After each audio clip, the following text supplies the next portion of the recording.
នាងបងនៅម្នាក់ឯងស្ងាត់ស្ងៀមក្នុងបែងដូងសំណួរមួយនៅតែចាក់ចូលក្នុងគំនិតអូនដឹងទេថាបងឈឺចិត្តប៉ុណ្ណាពេលឮគេនិយាយថាអូននៅក្បែរប្តីគេ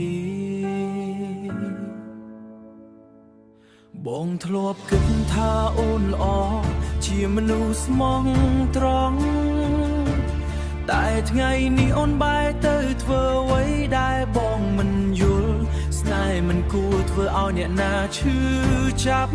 ហេតុអ្វីអូនជ្រើសផ្លូវនេះពេលណាទៅអូនឈប់ទាំងតងផ្ដេដឹងទេថាគ្រួសារគេកំពុងឈឺចាប់បងមិនចង់ឃើញខ្លាយជាមនុស្សដែលគេនិយាយថាជាអ្នកបំបាយស្នេហ៍គេ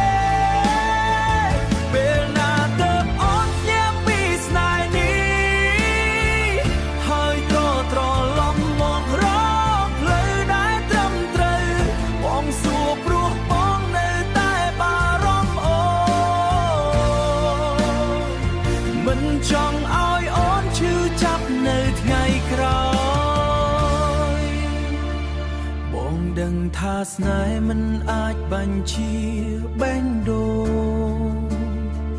តែអ្វីដែលអូនធ្វើវាខុសពិតមានមនុស្សម្នាក់កំពុងរងចាំប្តីនៅផ្ទះតែអូនវិញកំពុងយកចិត្តគេទៅបើថ្ងៃណាអូនយល់ថាវាខុសសូមតង់លេងស្នេហ៍ដែលមិនគួរមានកុំឲ្យទឹកភ្នែកយ៉ាមិនគួរមានកុំឲ្យទឹកភ្នែកយ៉ាបងយ៉ាងណាម្នាក់ខ្លាយជាបាបនៅក្នុងចិត្តអូ